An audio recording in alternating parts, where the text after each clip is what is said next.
everybody, it is me, Matt Goddard, and thank you to all of my Boxing Locker family and friends on here for sticking with me while I've been a bit absent. It's been a bit busy at the gym, I've been flat out, so been distracted with some other things, Instagram, TikTok, all the usual stuff, but I promise I'm going to invest a lot more time now into my YouTube channel again, beginning with this bad boy video right here, Devin Haney vs. the Matrix, Vasily Lomachenko. Now, what a fight. I mean, let's be honest, guys. You couldn't ask for a better fight in the world right now. You're looking at Devin Haney, who is a young, big, strong, accomplished boxer with a great pedigree, who has a good style, who now as undisputed champion has a claim to the best lightweight on the planet. I mean, obviously we want to see him interacting with the others, with Gervonta, with Ryan Garcia, obviously off the back of that Gervonta loss, but nonetheless,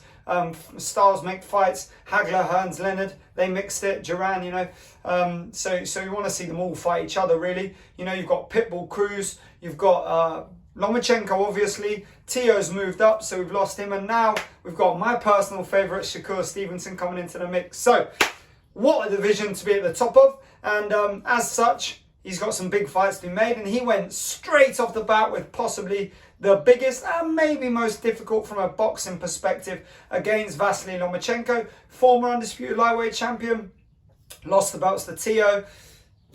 You know, that fight was what it was.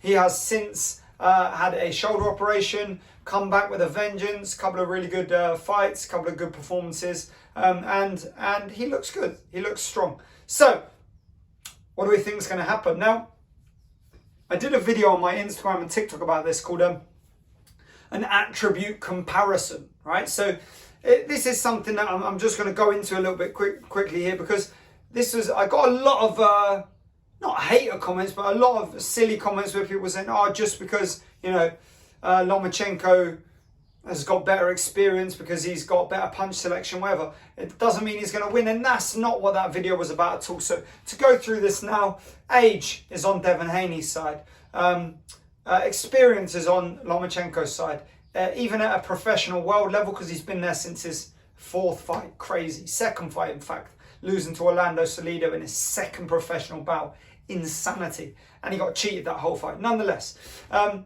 experience is on Lomachenko's side. I thought the boxing at range was on Haney's side. Boxing in close will be on Lomachenko's side. Footwork is just on Lomachenko's side. Chin, I edge towards Lomachenko. I think Haney got wobbled many times against Linares, and he doesn't look that steady on his legs anyway. Lomachenko got knocked over by Linares, but that was definitely a bad balance issue at that one point in time, and it didn't happen again. It didn't look like happening again. So he looked completely steady on his legs. So I would say from a chin perspective, it goes in Lomachenko's favour. We can call that a draw, I don't mind. Punch power, I think Lomachenko isn't necessarily a harder hitter, but because of his punch variety and selection to body and head, and because he counters so frequently, I think his punches are probably a little bit more effective and have been proven to do a bit more damage. Devin Haney can punch, you wouldn't want to let him hit you in the head, but I think he's probably slightly less impactful with them punches. I think maybe we'll see Haney coming through a bit stronger in the following years, in the next 3-4 years, maybe when he moves up in weight as well and he's a bit more comfortable at a kind of more natural size. So hand speed is an evens. I think Haney's a very fast puncher.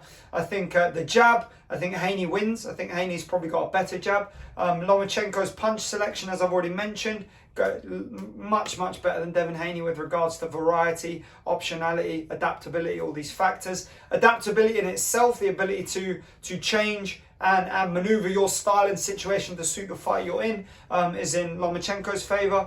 And I don't think there's any other ones that I include in it, but nonetheless, you know, there's lots of factors, counter punching, all these kind of things. The thing to remember is that none of those independent factors matter. They don't make a single difference to how the fight plays out. If you look at the boxing match, you're looking at a blown up small guy who hasn't been enormously damaging at the weight, who has lost, who is now older, who is perhaps past his prime. I would say he is past his prime, against a young, hungry, motivated, big, very big, very fit, very stylistically well matched. You know, he's good at range. He's good at keeping people off. He's no Shakur Stevenson, but he's good at keeping people off. He picks nice counters. He's got good control with his arms.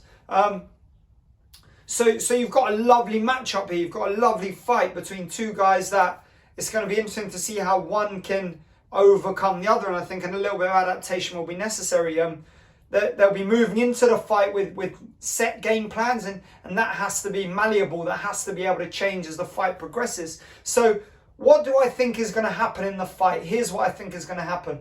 I think Haney's going to establish the jab early. Lomachenko is going to look to establish Haney's timing. He's going to look to pick habits, movements. He's going to look to take as minimal damage as possible and sacrifice the first 3 rounds. That's basically what he does all the time. That's pretty much what he was doing against Teo, and it backfired. Now, will it backfire this time? The difference in Teo and Haney is for me, power, concussive punching. Lopez hits hard.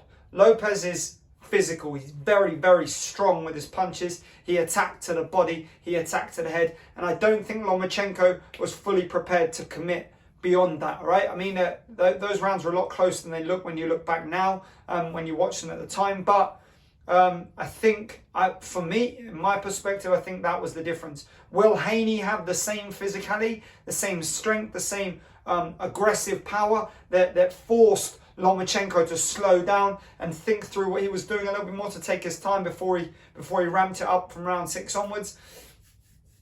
No, I don't think he does. However, he does have a much more grounded, fundamentally correct boxing style. That means he's a lot less open to the kind of overwhelming force of those 7, 8, 9, 10, 11 rounds that Lomachenko fought against Teofimo. The other thing is, I don't think the angling off will be as effective. I think Haney has better footwork, better reactive footwork. He's going to be able to shift, adjust, and angle off. He's also confident on the ropes, confident in the center of the ring, confident moving around, confident on the front foot. And all of those factors will make Lomachenko have to think and work a lot harder. I believe he will relax on the intent of his punches. This is Lomachenko now. I think he'll dial back the intent of his punches and work at a higher volume again, in the same way that he did against Linares. I think he'll treat the Haney fight very much like the Linares fight. He'll look to pick lots of punches in high volume and just wreck Haney's face. Just keep picking face, face, face, face. What body, face, face, face, face. What body, shift, body, head. And he'll just keep working at that. I think what you're going to see is a real kind of tidal fight, ebbs and flows. You're going to see Lomachenko having a lot of success for maybe a minute and a half of a round, and then Haney outboxing him for a minute and a half in a round, and you're going to look at it and think, how do I weigh up that round? And so that takes me through to the kind of final rounds here, and I think Haney has great endurance. He's great stamina. He's very fit. He looks after himself well. He stays in condition. He lives the life, and I think that shows.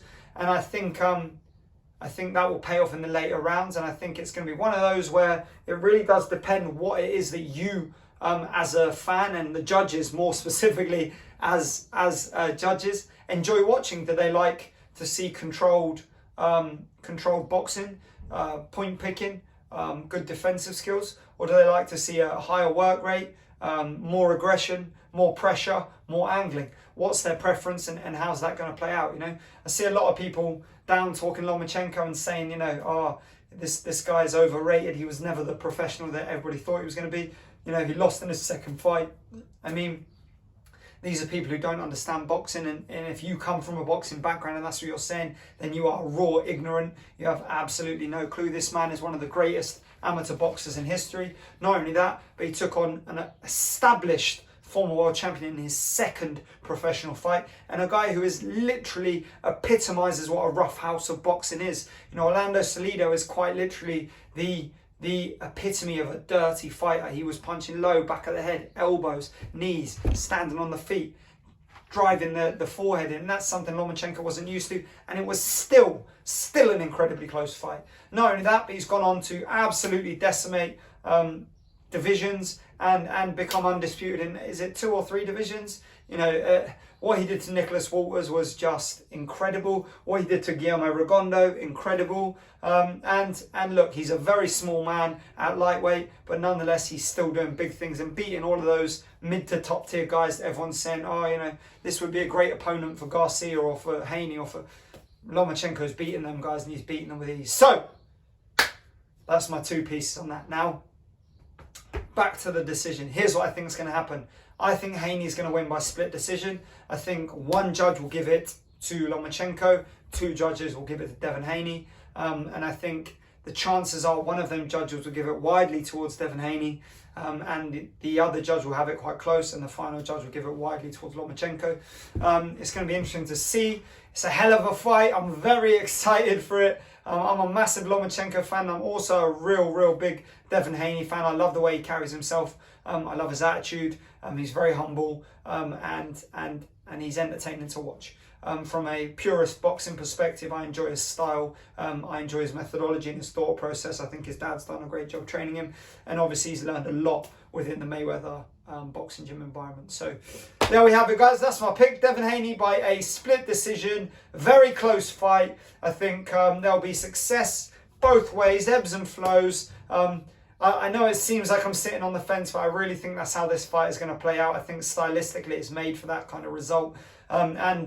Let's see whether I'm wrong. We can only wait and see. I think Lomachenko will be treating this like his most challenging fight, and Devin Haney will be doing exactly the same. I can't wait to see what we get from that and how it plays out and what the result is. As always, let me know your thoughts in the comments below. Don't forget to like, don't forget to subscribe. Bing! And once you have subscribed, check out the rest of my content. Lots more coming. Thank you all again for sticking with me. Thank you to everybody who's watching this. One love. Big up yourselves.